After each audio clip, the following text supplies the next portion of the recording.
अस्सलाम वालेकुम, मैं हूं आपका मेजबान साबिर शाकिर वफाकी दारुल हुकूमत इस्लामाबाद से कुछ ताज़ा तरीन इत्तलात और हम खबरें आपसे शेयर करते हैं। वक्त गुजरता जा रहा है तेजी से और फैसला करना है पाकिस्तान के अवाम ने और पाकिस्तान की अदलिया ने और पाकिस्तान के जमहूरी मुआशरे ने, पाकिस्तान के जमहूरियत पसंद लोगों ने कि वो किस तरफ खड़े हैं इस वक्त, और फैसला करना है एस्टेब्लिशमेंट ने कि वो इस वक्त किस तरफ खड़े हैं और किस तरफ जाना चाहते हैं। क्योंकि एस्टेब्लिशमेंट के लिए भी ये फैसला कुन मोड़ का वक्त है, फैसला कुन लम्हे का वक्त है, क्योंकि उन्हें अब ये देखना है कि पाकिस्तान को आगे लेके जाना है या फिर पाकिस्तान को पीछे की तरफ धकेलना है। ये सारी जिम्मेदारी सब पे आएगी, क्योंकि इस वक्त सुप्रीम कोर्ट ऑफ पाकिस्तान इस वक्त ड्राइविंग सीट पे बैठी है और वो पाकिस्तान को एक गैर आईनी दलदल से, गैर जमहूरी दलदल से, एक हाइब्रिड सिस्टम की दलदल से निकाल के वो एक आइन की पटड़ी पे, जमहूरियत की पटड़ी पे दोबारा लाना चाहती है। और वो चाहती है सुप्रीम कोर्ट ऑफ पाकिस्तान के पाकिस्तान एक तरक्की याफ्ता मुल्क बने और पाकिस्तान में जिसकी लाठी उसकी भैंस, ये वाला कॉन्सेप्ट खत्म होना चाहिए। क्योंकि अशराफिया इस वक्त जो एक अशराफिया है, वो अशराफिया मराआत याफ्ता तबका वो जुड़ के इकट्ठे होके एक ताकत बन के सामने आ गया है, सिस्टम को चैलेंज कर रहा है, वो सिस्टम को चैलेंज कर रहा है, वो सुप्रीम कोर्ट ऑफ पाकिस्तान को चैलेंज कर रहा है, वो जजेस को धमका रहा है, वो आइन को चैलेंज कर रहा है, वो आइन को धमका रहा है। असल मसला ये है, ये सारे के सारे फैसले अभी आने वाले दिनों में होंगे, क्योंकि हवा निकल चुकी है, हवा बिल्कुल निकल चुकी है। जो एक हाइब्रिड निज़ाम खड़ा करने की कोशिश की गई थी, एक 2 नंबर तरीके से एक अपने जाती मफाद के लिए सब कुछ करने की कोशिश की गई थी, वो शख्स तो चला गया और वो मुस्कुरा रहा है, उसको कोई पूछने वाला नहीं। और उसका नाम भी अब नाम भी नहीं लेते, मरियम साहिबा भी उसका नाम नहीं लेती, वो कहती है नहीं वो तो बहुत अच्छे थे। राना साहब कहते हैं कि नहीं, उन्होंने ही ये सब कुछ किया है, वही जिम्मेदार हैं। और शाहिद खाकान अब्बासी साहब, इस वक्त मजे की बात आपको बताऊं, मजे की बात यह है कि पॉलिटिकल पार्टीज में भी डिवीजन है, हर जमात के अंदर डिवीजन है। और ये तारीखी लम्हा है, ये जो इस वक्त जिस हम पीरियड से गुजर रहे हैं। पाकिस्तान पीपल्स पार्टी 2 हिस्सों में तकसीम है। एक हिस्सा बड़े वाज़ेह तौर पे कह रहा है कि हमें ये शरीफ फैमिली के साथ खड़े नहीं होना चाहिए, हमें नून लीग के साथ खड़े नहीं होना चाहिए, नहीं, हमें माजी में हमेशा हमें जेल की सलाखों में डाला है और ये बिल्कुल परले दर्जे के खुदगर्ज लोग हैं। ये पाकिस्तान पीपल्स पार्टी के अंदर की सोच है और ये किसी को जीने नहीं देते अपने अलावा। ये पंजाब को इन्होंने अपनी जागीर बनाया हुआ था और पीपल्स पार्टी के साथ जो कुछ जुल्म सितम हुआ और पीपल्स पार्टी को उठा के बाहर फेंकने वाले ये हैं। जुल्फ़िकार अली भुट्टो साहब को फांसी के फंदे तक पहुंचाने वाले ये हैं।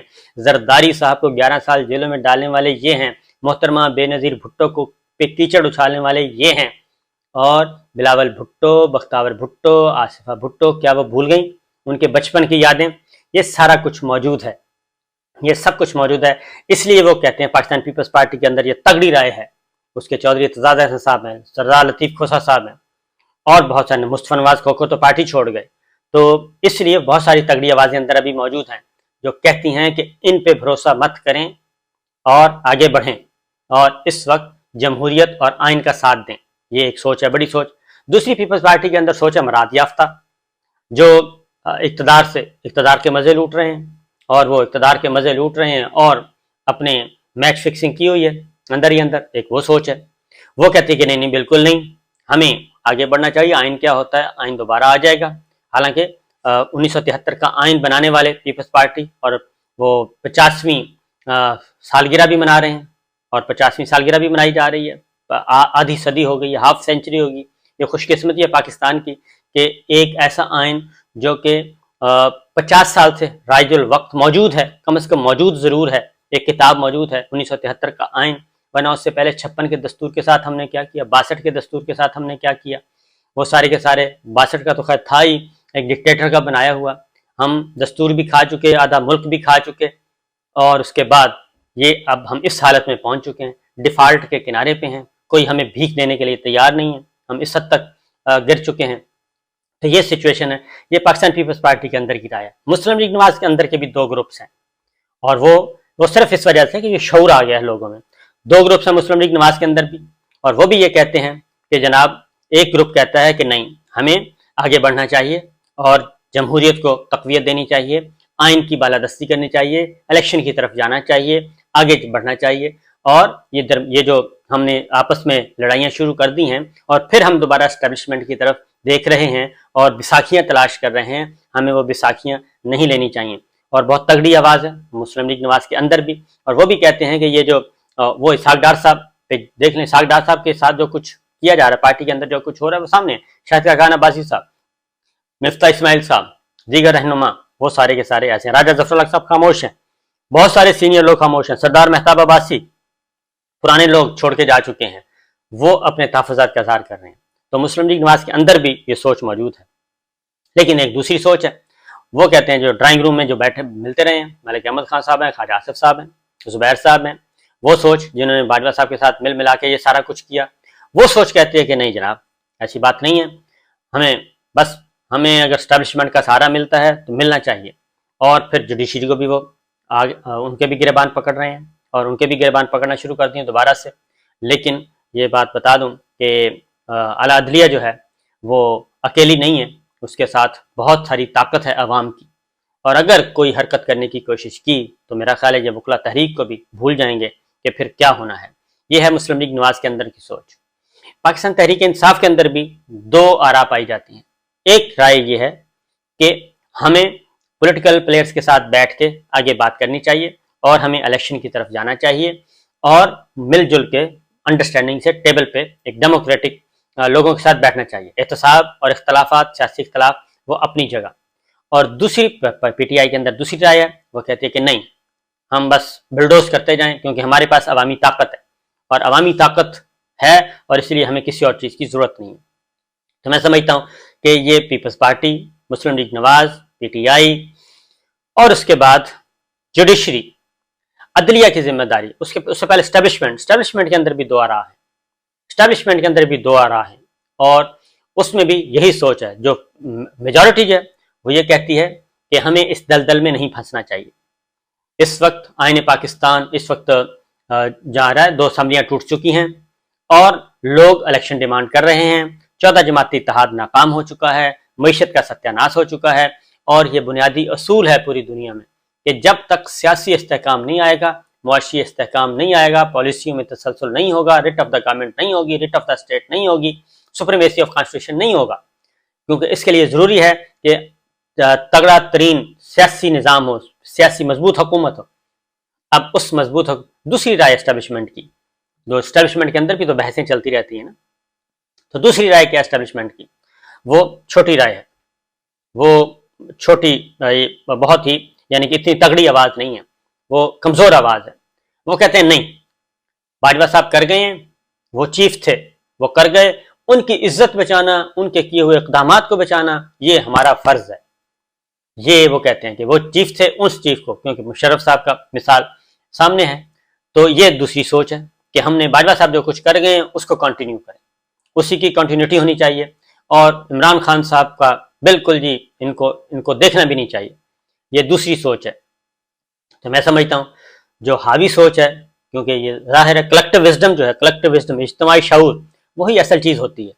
और अमरहुम शूरा बैनहुम के बाहमी कुरान मजीद का भी हुक्म है, कुरान मजीद का भी हुक्म है, ये इस्लामी असूल भी है कि बाहमी जो फैसले हैं वो मुशावरत से होने चाहिए।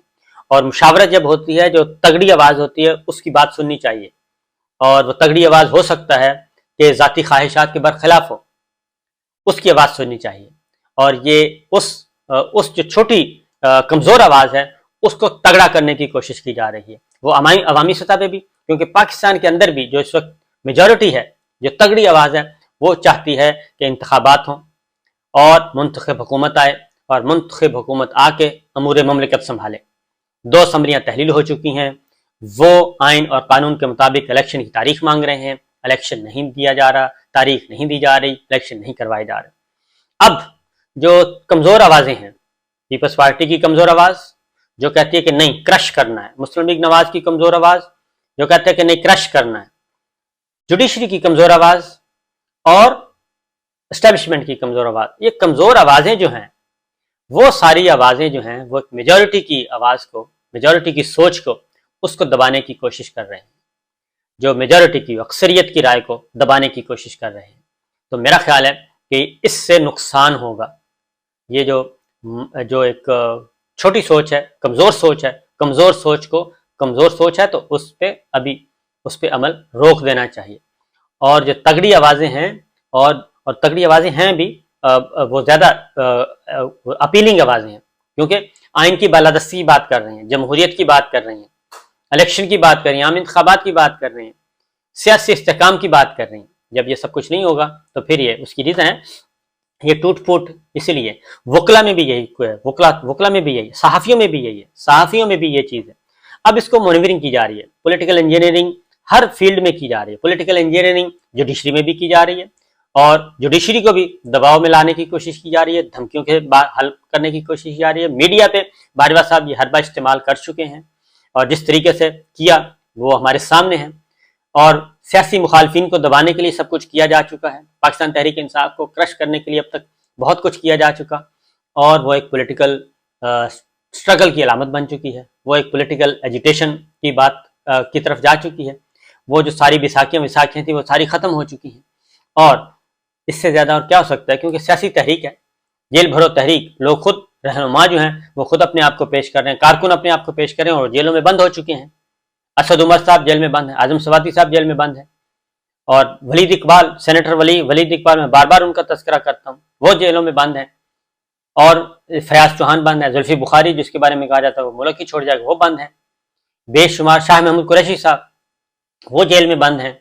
बहुत सारे लोग जो हैं वो जेलों में बंद हो चुके हैं, अपने आप को जेलों में डाल दिया है। आए जनाब, इससे और क्या हो सकता है, और ये पब्लिक सेंटीमेंट इससे बढ़ता जाएगा, पाकिस्तान के अवाम इनसे जुड़े रहेंगे, इस तहरीक को ख़त्म नहीं किया जा सकता। ये जो है कि इमरान खान को हर सूरत में पॉलिटिकली एलिमिनेट करना ही करना है, ये बात नहीं बनेगी।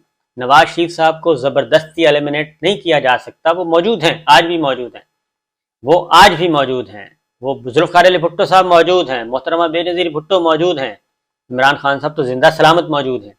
तो इसलिए ये सारी चीज़ें जो हैं, फैसला कुन मोड़ है, फैसला कुन किरदार अदा करना है, फैसला आप लोगों ने करना है, और ये सारे का सारा मलबा आखिर में किस पे आएगा, क्योंकि किसी की जरूरत नहीं है कि वह सुप्रीम कोर्ट ऑफ पाकिस्तान को चैलेंज कर सके। सुप्रीम कोर्ट पे जो हमला हुआ था चीफ जस्टिस सज्जाद अली शाह साहब की अदालत पे, उनको कमरा अदालत से भागना पड़ा था। क्यों भागना पड़ा था? और उस वक्त सुप्रीम कोर्ट ऑफ पाकिस्तान के चीफ जस्टिस ने खत लिखा था कि उनको प्रोवाइड की जाए सिक्योरिटी, उनको खतरा है। और खतरा कहां से था? शरीफ खानदान से था, नवाज शरीफ साहब से था। उस वक्त उनकी दरखास्त, उन्होंने सेक्रेटरी डिफेंस को खत लिखा था, सेक्रेटरी डिफेंस को खत लिखा, जहांगीर करामत साहब ने वो डाल दिया था, रद्दी की टोकरी में डाल दिया था उस खत को। और उसके बाद जो कुछ जहांगीर करामत साहब थे या शायद कोई और थे, मेरे ज़हन में इस वक्त नहीं है, लेकिन उनको रद्दी की टोकरी में डाल दिया था। और रद्दी की टोकरी में डालने के बाद उसके बाद जो कुछ हुआ, हमला हुआ, और उसके बाद यही खानदान जो है, ना फिर उसने आइन को माना, ना फिर उसने जुडिशरी को माना, ना उसने ईवान सदर को माना, ना उसने GHQ को माना, फिर उसने किसी को नहीं माना। तो अब आप लोगों की मर्जी है, क्योंकि ये सारे का सारा मलबा अल्टीमेटली आप पे गिरना है। क्योंकि मरीम साहिबा में इतनी सख्त नहीं है, मरीम साहिबा में इतनी सख्त नहीं है, इतनी हिम्मत कोई नहीं है, इतनी जुर्रत कोई नहीं है कि वो इस तरीके से आके और एक क्या कहना चाहिए, अभी वो चल रही हैं, अभी तो उनको पास कोई इख्तदार भी नहीं मिला, उनको अभी तो इख्तदार में भी नहीं है, उनके पास ये इतनी जुर्रत नहीं है, उनकी जुर्रत कहीं से उनको दी जा रही है, इसलिए इसके अच्छे नताइज नहीं निकलेंगे। जो मेजॉरिटी की राय है वही असल सोच है, उस सोच को फॉलो करना चाहिए। तमाम मुस्लिम लीग नवाज, पीपल्स पार्टी, पाकिस्तान तहरीक इंसाफ और दीगर जमातें, सियासी जमातों को भी मैं कह रहा हूँ, सियासी जमातों को भी, एस्टेब्लिशमेंट को भी और जुडिशरी को भी आपस में डिवीजन न करें। और क्योंकि ये एक एक करके, इनका स्टाइल है कि एक एक करके मारना है, एक को ओबलाइज कर दिया 3 को मार दिया, एक को ओबलाइज कर दिया 10 को जलील कर दिया, ये इस तरीके से हैं। और ये अपने आप को ये समझते हैं, क्योंकि वो तो कहते हैं कि जी हमारा हक़ हुक्मरानी, हम हुक्मरान खानदान से। तो जब हुक्मरान खानदान वो कहते हैं तो फिर आप सब लोग उसके सामने वो हैं, ये वाले हैं, इससे ज़्यादा कुछ नहीं है। इजाज़त दीजिए, अल्लाह हाफ़िज़।